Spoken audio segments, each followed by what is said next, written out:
नमस्कार दोस्तों, कैसे हैं आप सभी। उम्मीद करता हूं कि आप सभी बहुत अच्छे होंगे और आप सभी का स्वागत है मेरे चैनल जिसका नाम है लॉकडाउन स्टडी बाय अनुराग सर। अगर आपको वीडियो अच्छी लगे तो वीडियो को लाइक जरूर करें, चैनल को सब्सक्राइब करें और अपने दोस्तों को ज्यादा से ज्यादा इस वीडियो के बारे में इंफॉर्मेशन दें। दोस्तों कैसे हैं आप सभी। अभी मैंने कुछ समय पहले आप लोगों से सजेशन लिया था, पूछा था कि बताइए किस टॉपिक पे डिस्कशन होना चाहिए। तो कुछ बच्चों ने मेरे को रिप्लाई किया था कि सर अभी रिजर्व बैंक ऑफ इंडिया ने जो पॉलिसी रेट पे अभी एक्शन लिया है, जिसके थ्रू देखा जाए तो रेपो रेट को फिर से कम किया गया है और हाल ही के समय में कई बार रेपो रेट को कम किया गया है। रेपो रेट को कम करने का सिंपल सा मीनिंग ये होता है कि अब बैंकों को आरबीआई से अगर कर्ज लेना होगा तो उसका जो रेट ऑफ इंटरेस्ट होगा बहुत कम होगा। तो अगर बैंकों को रेट ऑफ इंटरेस्ट कम देना होगा तो इसका सिंपल सा मतलब ये बनता है कि हमको भी अगर बैंक से लोन चाहिए तो हमें भी रेट ऑफ इंटरेस्ट बहुत कम देना होगा। इस कारण से रिजर्व बैंक ऑफ इंडिया लगातार पॉलिसी रेट्स में अगर देखा जाए तो रेपो रेट को कई बार जो है कम किया। और कुछ समय पहले तो हमने ये भी देखा कि एसएलआर और सीआरआर में भी कटौती गई। जैसे कि अगर फिलहाल की बात करते हैं तो सीआरआर बहुत ही कम हो चुका है। सीआरआर केवल 3% चल रहा है। सीआरआर का मतलब होता है कैश रिजर्व रेशियो। एसएलआर भी अगर देखा जाए तो वो भी केवल 18% चल रहा है। ऐसा हालांकि आरबीआई क्यों कर रही है ये आप सभी को पता है। ऐसा इसलिए किया जा रहा है क्योंकि इस समय पर अगर देखा जाए तो कोरोना पैंडेमिक जैसी कंडीशन हमारा देश और पूरा वर्ल्ड फेस कर रहा है और इस कारण से बहुत सारे लोगों ने जो कि एक अनऑर्गेनाइज सेक्टर्स में काम करते थे उन्होंने अपनी जॉब जो है गंवाई है। अब यहाँ पर सबसे बड़ी दिक्कत ये हो गई है कि लोगों के पास पैसा नहीं है और जब लोगों के पास पैसा नहीं है तो लोग कोई चीज़ परचेज नहीं कर सकते हैं। ठीक, तो यहाँ पर एक चीज़ ये स्टेप लिया जाता है गवर्नमेंट के थ्रू, ये स्टेप लिया जाता है आरबीआई के थ्रू कि कैसे लोगों के पास पैसा पहुंचाया जा सके और डिमांड को इंक्रीज किया जा सके। क्यों? क्योंकि लोग जब डिमांड क्रिएट करेंगे तो ग्रोथ रेट जो है देश की बढ़ेगी और अनएम्प्लॉयमेंट का फिगर जो कि बहुत तेजी से नीचे की तरफ आ रहा है उसको भी स्टेबल करने में मदद मिलेगी। तो देखते हैं कि मॉनिटरी पॉलिसी में क्या क्या बदलाव रिजर्व बैंक ऑफ इंडिया के द्वारा किया गया है। ठीक है, तो भैया जो हमारा टॉपिक है उसका नाम है मॉनिटरी पॉलिसी। एक बार मैं आपको बता देना चाहता हूं, मॉनिटरी पॉलिसी को हिंदी में हम बोलते हैं क्या? मौद्रिक नीति। ठीक है, तो शुरू करते हैं मौद्रिक नीति के बारे में। ठीक है, यहाँ पर आप लोग देख सकते हो तो यहाँ पर मॉनिटरी पॉलिसी की डेफिनेशन दी गई है, जैसा कि लिखा है, आप लोग पढ़ सकते हो। एक बार हम लोग एक साथ पढ़ लेते हैं। लिखा है monetary policy is an economic policy that manages the size and growth rate of the money supply in an economy. आगे की लाइन में देखा जाए तो लिखा है the primary objective of monetary policies are management of inflation और unemployment. ठीक है, ये तो है भैया जो डेफिनेशन लिखी गई है। अब हम सिंपल से टर्म में समझने की बात करते हैं क्या होता है मौद्रिक नीति। तो भैया मौद्रिक नीति की बात करते हैं तो एक सवाल पूछा जाता है, बताओ मौद्रिक नीति बनाता कौन है? अगर ये सवाल आप लोगों से पूछा जाए तो आपका जवाब होगा कि मौद्रिक नीति को कौन बनाता है? आपका जवाब होगा भारत का केंद्रीय bank reserve Bank of India, जो कि मौद्रिक नीति को बनाता है। क्यों बनाता है? मौद्रिक नीति को बनाने के पीछे एक बहुत बड़ा कारण होता है। कारण क्या होता है? जैसा कि आप लोग पिक्चर में देख सकते हो, मनी सप्लाई को कंट्रोल करने के लिए। मनी सप्लाई का मतलब होता है मुद्रा का प्रवाह। ठीक है, तो बाजार में मुद्रा का प्रवाह नियंत्रित करने के लिए रिजर्व बैंक ऑफ इंडिया एक नीति बनाता है, जिस नीति को हम कहते हैं मौद्रिक नीति। और इंग्लिश में बोले तो हम कह सकते हैं Reserve Bank of India designed a policy to control supply of fund in Indian economy. Clear है? तो ये एक बेसिक सी डेफिनेशन होती है मॉनिटरी पॉलिसी की। क्लियर है? मॉनिटरी पॉलिसी एक ऐसी पॉलिसी है जो कि रिजर्व बैंक ऑफ इंडिया के द्वारा डिजाइन की जाती है ताकि बाजार के अंदर मनी सप्लाई को, इन्फ्लेशन रेट को, अनएम्प्लॉयमेंट के फिगर को और ग्रोथ के फिगर को कंट्रोल किया जा सके। क्लियर है? अच्छा, एक टर्म आप लोगों ने सुना होगा इन्फ्लेशन। इन्फ्लेशन को हम हिंदी में बोलते हैं मुद्रास्फीति और आम बोलचाल की लैंग्वेज में हम बोलते हैं महंगाई। क्लियर है? महंगाई का मतलब ये होता है, इन्फ्लेशन का मतलब ये होता है कि जब मार्केट में पैसा ज़्यादा हो जाता है तब ऐसे कंडीशन में रेट ऑफ इन्फ्लेशन जो है वो बहुत तेज़ी से बढ़ता है। तो इन्फ्लेशन, हायर इन्फ्लेशन रेट को कंट्रोल करने के लिए रिजर्व बैंक ऑफ इंडिया कई बार पॉलिसी रेट्स को बढ़ा देता है, सीआरआर को बढ़ा देता है, एसएलआर को बढ़ा देता है, रेपो रेट को बढ़ा देता है। लेकिन अगर कंडीशन ठीक अपोजिट हो, मतलब कि डिफ्लेशन की हो, लोगों के पास पैसा ना हो, तो ऐसी कंडीशन में रिजर्व बैंक ऑफ इंडिया अक्सर पॉलिसी रेट को क्या करता है? कम कर देता है। ठीक है, तो कुल मिला के बाजार में पैसों का नियंत्रण क्या होगा, कैसे होगा, इन सभी को तय किया जाता है रिजर्व बैंक ऑफ इंडिया के द्वारा। और याद रखिएगा, उसके लिए जो पॉलिसी वो बनाता है उसी को हम बोलते हैं मॉनिटरी पॉलिसी। एक सवाल एग्जाम में कई बार देखा गया है, वो सवाल क्या है, इन्फ्लेशन की अगर हम बात करते हैं तो पूछा जाता है कि इन्फ्लेशन को कौन मेनली कंट्रोल करता है। बहुत सारे ऑप्शन होता है और आप में से मैक्सिमम लोग आंसर देकर आते हैं कि इन्फ्लेशन को गवर्नमेंट ऑफ इंडिया के द्वारा कंट्रोल किया जाता है। बिल्कुल गलत जवाब। इन्फ्लेशन को गवर्नमेंट ऑफ इंडिया के द्वारा नहीं कंट्रोल किया जाता है। इन्फ्लेशन को कंट्रोल करता है कौन? RBI, reserve Bank of India के द्वारा इन्फ्लेशन को कंट्रोल किया जाता है। ठीक है, तो आशा करता हूं कि आप सभी को समझ में आ गया होगा कि क्या होती है मॉनिटरी पॉलिसी। ठीक है, तो भैया अब हम लोग डिस्कस करने जा रहे हैं किसके बारे में? मॉनिटरी पॉलिसी कमेटी के बारे में। ठीक है, सुना होगा आप लोगों ने monetary policy committee. Monetary policy committee की अगर हम बात करते हैं, इसको हम बोलते हैं मौद्रिक नीति समीक्षा इकाई। और अगर आपसे कभी सवाल पूछा जाए कि ये बताइए कि जो मॉनेटरी पॉलिसी कमेटी होती है, जो अक्सर सवाल पूछा जाता है, इस कमेटी के अंदर कुल कितने सदस्य होते हैं? How many members in monetary policy committee? अगर ये सवाल पूछा जाए आप लोगों से तो एक सिंपल सा जवाब आप लोगों का होगा कि there are 6 members in monetary policy committee, 3 from RBI and the other 3 from the government of India. The head of monetary policy committee is the governor of RBI. Clear है? आरबीआई का governor इसका अध्यक्ष होता है। Total 6 सदस्य होते हैं, 3 RBI के होते हैं और 3 गवर्नमेंट ऑफ इंडिया के होते हैं। तो भैया ये है मॉनिटरी पॉलिसी कमेटी के बारे में। अच्छा, अब इसका काम क्या होता है? तो याद रखिएगा कि जब हम बात करते हैं पॉलिसी रेट में बदलाव की, तो हम देखते हैं कि कभी रेपो रेट बढ़ा दिया जाता है, कभी सीआरआर घटा दिया जाता है, कभी एसएलआर बढ़ा दिया जाता है, घटा दिया जाता है। ये कौन करता है? तो ये अकेले आरबीआई गवर्नर नहीं करता है। यहाँ पर अगर देखा जाए तो बाई मंथली बेसिस पे, जो अगर देखा जाए एक स्टैंडर्ड है, तो बाई मंथली बेसिस पे मॉनिटरी पॉलिसी कमेटी की बैठक होती है और वहां पर वोट्स के थ्रू ये डिसाइड किया जाता है कि क्या पॉलिसी रेट में कोई बदलाव होगा या नहीं होगा। तो ये 6 लोग जो होते हैं, इनके वोट पे ही डिपेंड करता है कि पॉलिसी रेट जो रेपो रेट है, सीआरआर है, एसएलआर है, क्या वही रहेगा या फिर वहां पर चेंज करने की ज़रूरत है। तो आशा करते हैं कि आपको समझ में आ गया होगा कि मॉनिटरी पॉलिसी कमेटी का वर्क क्या होता है। याद रखिएगा, 2 सवाल यहाँ पर ज़रूर पूछे जाते हैं। कुल कितने सदस्य होते हैं? जवाब होगा 6। और अगर आपसे पूछा जाए कि मौद्रिक नीति की अगर मैं बात करता हूं तो ये जो कमेटी होती है, इसका अध्यक्ष कौन होता है? तो आपका जवाब होगा आरबीआई का गवर्नर। एक सवाल मेरा आप सभी से है कि कौन है इस समय पर आरबीआई का गवर्नर? चलिए मैं खुद बता देता हूं, शक्तिकांत दास इस समय पर आरबीआई के गवर्नर हैं। इस बात को भी याद रखिएगा, इस बात को भी आप लोग पेन डाउन कर लीजिएगा। क्लियर है? जो भी इंपॉर्टेंट इंफॉर्मेशन आपको समझ में आ रही है उसको पेन डाउन करते चलिए। चलिए आगे की बात करते हैं। मॉनिटरी पॉलिसी कमेटी के बारे में अब हम लोग जान लिए हैं, आगे देखते हैं। ठीक, तो यहाँ पर अगर देखा जाए तो यहाँ पर लिखा है इंस्ट्रूमेंट्स ऑफ मॉनिटरी पॉलिसी। मतलब वो कौन कौन से इंस्ट्रूमेंट्स होते हैं जिसके थ्रू इन्फ्लेशन रेट को, मनी सप्लाई को reserve Bank of India control करता है। बात क्लियर है? इन्फ्लेशन रेट को, मनी सप्लाई को रिजर्व बैंक ऑफ इंडिया कौन से इंस्ट्रूमेंट्स के थ्रू कंट्रोल किया जाता है? देख सकते हैं यहाँ पर सीआरआर का जिक्र है, यहाँ पर एसएलआर का जिक्र है। इनडायरेक्ट इंस्ट्रूमेंट में रेपो रेट का, रिवर्स रेपो रेट का, बैंक रेट का, एमएसएफ का जिक्र है।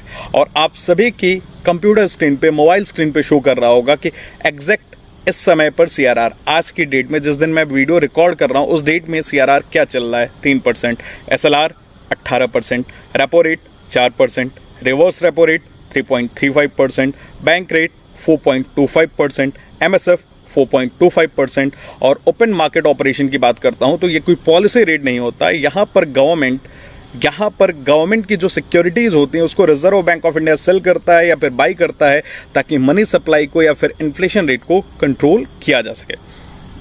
क्लियर है? अच्छा, याद रखिएगा ये जो रेट्स हमने यहाँ पर मेंशन किए हैं 3%, 18%, 4%, ये फिक्स नहीं होता है, ये चेंज किया जाता है। और ये चेंज कब होता है? ये मॉनिटरी पॉलिसी कमेटी के जो 6 मेंबर्स होते हैं वो ये डिसाइड करते हैं कि क्या पॉलिसी रेट वही रखना है या फिर चेंज करना है।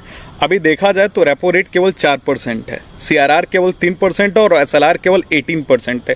इसके पीछे सबसे बड़ा कारण ये है कि इस समय पर जो हमारा देश है, पूरा वर्ल्ड है, वो एक बहुत बड़ी समस्या से जूझ रहा है। वो समस्या क्या है? वो कोरोना वायरस की समस्या है, नोबल कोरोना वायरस। इस कारण से क्या हुआ है, बहुत सारे लोगों ने अपनी जॉब से हाथ धो बैठा है। बहुत कम लोगों के पास इस समय पर नौकरियां बची हैं और बहुत बेकार स्थिति है किसकी? अनऑर्गेनाइज सेक्टर की। क्लियर है? एग्जाम्पल के तौर पे अब लोगों के पास पैसा नहीं है कि लोग घर बना सके, लोगों के पास इतना पैसा नहीं है कि वो नई कार खरीद सकें, या फिर उनके पास इतना पैसा नहीं है कि वो कोई नया बिजनेस शुरू कर सकें। तो यहाँ पर एक तरीका ये होता है कि ऐसी पैंडेमिक कंडीशन में रिजर्व बैंक ऑफ इंडिया लोगों को मैक्सिमम रिलैक्सेशन देने की बात करता है, ताकि लोग बैंकों से कर्ज लें, और जब बैंकों से कर्ज लेंगे तो इससे मनी सप्लाई इंक्रीज होगी, इससे अनएम्प्लॉयमेंट का फिगर जो कि बहुत तेज़ी से डाउन हो रहा है वो ऊपर की तरफ आएगा। इस कारण से आज के समय पर जब बैंक आरबीआई से कर्ज लेगा तो उसको रेट ऑफ इंटरेस्ट बहुत कम देना पड़ेगा। तो जब उसको रेट ऑफ इंटरेस्ट कम देना पड़ेगा तो पक्की बात है कि जो हम जैसे कस्टमर हैं, अगर हम बैंकों से लोन लेंगे, कमर्शियल बैंक से लोन लेंगे, तो हमको भी रेट ऑफ इंटरेस्ट बहुत कम देना पड़ेगा। मतलब जो पहले होम लोन 14%, 15% या फिर कार लोन जो कि हम 13%, 14% पर सैंक्शन करते थे बैंक, वो लोन बहुत सस्ते हो गए हैं। अब वहाँ पर रेट ऑफ इंटरेस्ट 10% या फिर उससे भी बहुत कम हो चुका है। ऐसा इसलिए क्योंकि बैंकों को अब बहुत कम रेट ऑफ इंटरेस्ट किसको देना पड़ रहा है? आरबीआई को देना पड़ रहा है। तो जब आरबीआई ने लोन सस्ता कर रखा है बैंकों के लिए, तो बैंकों को भी हम जैसे कंज्यूमर्स के लिए रेट ऑफ इंटरेस्ट कम करना होगा। ये है इंस्ट्रूमेंट किसका? मॉनिटरी पॉलिसी का। याद रखिएगा, डायरेक्ट इंस्ट्रूमेंट्स की बात करते हैं तो डायरेक्ट में CRR, SLR आता है, और जब हम इनडायरेक्ट इंस्ट्रूमेंट की बात करते हैं तो repo rate, reverse repo rate, bank rate, MSF और ओपन मार्केट ऑपरेशन की चर्चा होती है। आशा करता हूं ये चीज़ें आपको समझ में आ गई होंगी। अच्छा, डायरेक्ट क्यों? तो इसका सिंपल सा जवाब बनता है कि CRR और SLR एक ऐसे इंस्ट्रूमेंट हैं जिसके थ्रू मार्केट में मनी सप्लाई को इमीडिएट बेसिस पे कंट्रोल किया जा सकता है, और repo rate, reverse repo rate, bank rate एक ऐसे पॉलिसी रेट्स होते हैं जिसके थ्रू लॉन्ग टर्म तक इन्फ्लेशन रेट को या मनी सप्लाई को reserve Bank of India control करता है। उम्मीद है कि आपको ये बात समझ में आ गई होगी। तो अब एक एक करके देखते हैं कि CRR, SLR, repo rate, reverse repo rate आखिर ये चीज़ है क्या। तो शुरू करते हैं, और सबसे पहले हम लोग चर्चा करेंगे CRR के। ठीक है, आप सभी की मोबाइल स्क्रीन, आप सभी की कंप्यूटर स्क्रीन पे दिखाई दे रहा होगा CRR। CRR को इंग्लिश में कहा जाता है कैश रिजर्व रेशियो। इसका पूरा नाम होता है कैश रिजर्व रेशियो। क्लियर है? ठीक है, एक बार देख लेते हैं कि क्या डेफिनेशन यहाँ पर लिखी गई है। Cash reserve ratio is a certain minimum amount of deposit that the commercial bank have to hold as a reserve with central bank. It is also referred to as the amount of fund which the banks have to keep with the Reserve Bank of India. ठीक है, इसका मतलब क्या होता है? तो बहुत साधारण सी भाषा में मैं आपको बता देना चाहता हूँ कि जितने भी कमर्शियल बैंक होते हैं, जितने भी वाणिज्यिक बैंक होते हैं, जैसे कि PNB हो गया, एक्सिस बैंक हो गया, इन सभी की अगर मैं बात करता हूं, या फिर HDFC बैंक हो गया, या फिर आपका स्टेट बैंक ऑफ इंडिया हो गया, कोई भी कमर्शियल बैंक जहां पर हम सभी अकाउंट खोलते हैं, उन सभी के लिए रिजर्व बैंक ऑफ इंडिया की, भारत के केंद्रीय बैंक की एक गाइडलाइन है। गाइडलाइन क्या है? उसमें हम पैसे डिपॉजिट करते हैं। ठीक है, तो हम जैसे लोग जो पैसे डिपॉजिट करते हैं अलग अलग अकाउंट में, जैसे कि करंट अकाउंट में, सेविंग अकाउंट में, रिकरिंग अकाउंट में या फिक्स्ड अकाउंट में। क्लियर है? इन 4 अकाउंट्स में जो है बेसिकली कस्टमर पैसे डिपॉजिट करते हैं। ठीक है, तो इन चारों अकाउंट की अगर मैं बात करता हूं तो इस अकाउंट को हम बोलते हैं NDTL, net demand and time liability. Clear है? जैसे कि आप लोग एग्जांपल में देख रहे हैं तो यहाँ पर एक बंदा आपको दिखाई दे रहा होगा। ये बंदा एक नहीं, ये बहुत सारे बंदे हैं, हम जैसे लोग हैं जिन्होंने बैंकों के अंदर 1000 रुपये जमा कर रखे हैं। अब ये जो 1000 रुपये हैं, इसमें से कुछ पैसा सेविंग अकाउंट में होगा, कुछ पैसा हम जैसे लोगों का रिकरिंग अकाउंट में होगा, कुछ का फिक्स्ड में होगा। क्लियर है? तो इसको हम बोलते हैं क्या? NDTL deposit. क्लियर है? NDTL deposit. तो सभी बैंकों के लिए ये कंपलसरी है कि वो टोटल डिपॉजिट का टोटल डिपॉजिट का एक फिक्स्ड रेशियो जो फिलहाल 3% चल रहा है, हालांकि एग्जांपल में 4% लिया गया है, तो फिलहाल जो 3% चल रहा है वो कैश के फॉर्म में रिजर्व मेंटेन करना होगा डेली बेसिस पे। याद रखिएगा, ये जो 3% या 4% या 5% का सीआरआर का जो अमाउंट होगा, इसको किसी भी कंडीशन में बैंक को खर्च करने की परमिशन या फिर लोन देने की परमिशन नहीं होती है। सभी कमर्शियल बैंकों को अपने टोटल अमाउंट का जो भी सीआरआर का परसेंटेज आरबीआई डिसाइड करता है उसका रिजर्व कैश के फॉर्म में मेंटेन करना होता है। ठीक है, इसका मतलब जो बैंकों के पास रिमेनिंग अमाउंट बचता है केवल वो उसी को बिजनेस पर्पस के लिए यूज कर सकता है, लेकिन जो सीआरआर का अमाउंट है उसको वो यूज नहीं कर सकता है। याद रखिएगा, सीआरआर के अमाउंट जो कि आरबीआई के पास रिजर्व के फॉर्म में डेली बेसिस पे देना होता है, इस पे बैंकों को लोन भी नहीं मिल सकता। मतलब इस अमाउंट को सिक्योरिटीज के तौर पे भी यूज नहीं किया जा सकता। और एक चीज और मैं क्लियर कर देना चाहता हूं आप सभी के साथ कि जो सीआरआर अमाउंट होता है, जो कैश रिजर्व रेशियो का अमाउंट होता है, याद रखिएगा इस पे कोई भी इंटरेस्ट आरबीआई नहीं देता है। कोई भी इंटरेस्ट आरबीआई के द्वारा नहीं दिया जाता है। उम्मीद करता हूं कि सीआरआर के बारे में कुछ चीजें आपको समझ में आई होंगी। देखते हैं यहाँ पर क्या लिखा है। जैसे जो अभी हमने आपको बताया वही सेम चीज लिखी है, bank do not get any interest on the money that is with the RBI under the CRR requirements. Clear है? ठीक है। सीआरआर की अगर हम बात करते हैं तो इसका यूज क्या होता है, तो जैसे यहाँ पर लिखा है कि CRR helps in keeping inflation under control.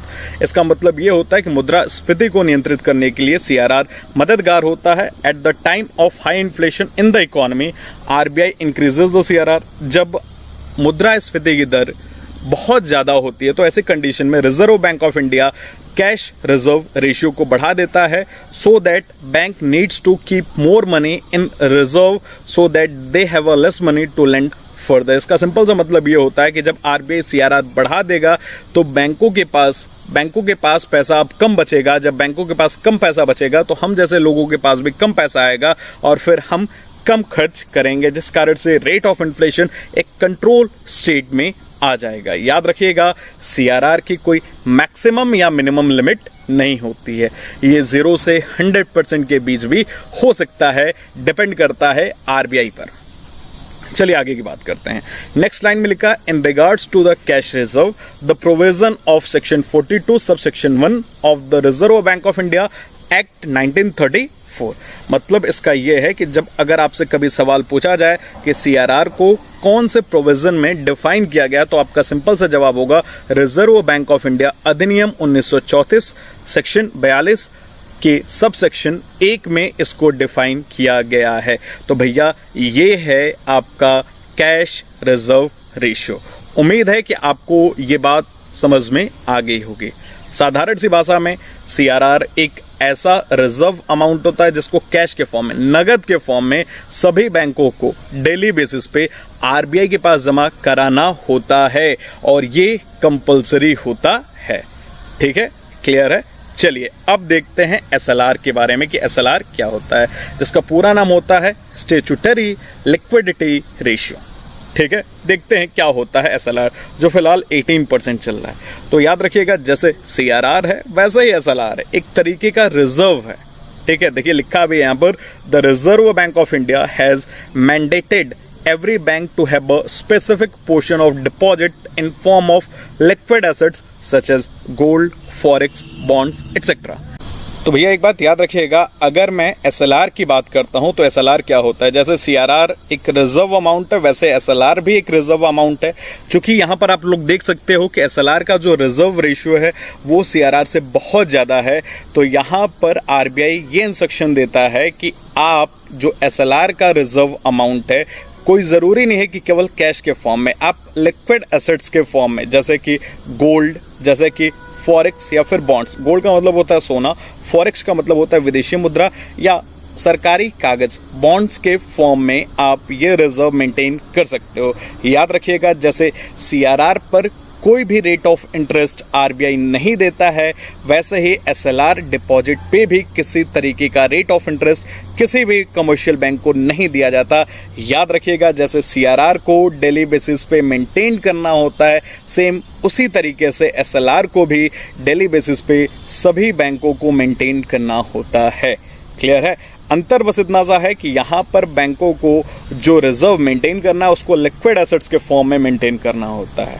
ठीक है, जबकि सीआरआर की बात करते हैं तो वहाँ पर केवल जो रिजर्व होगा वो कैश के फॉर्म में ही आप मेंटेन कर सकते हो। और दूसरा जो सबसे बड़ा अंतर है वो ये है कि एसएलआर जो होता है उसको आप आरबीआई के पास रखो या ना रखो, ये बैंकों की अपनी खुद की मर्जी होती है। क्यों?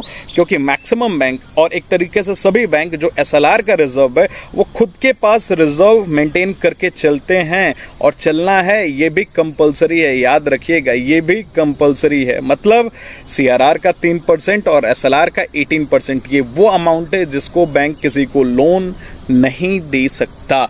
हाँ, एसएलआर में एक चीज़ होती है कि अगर कभी भी इमरजेंसी की कंडीशन होती है तो एसएलआर के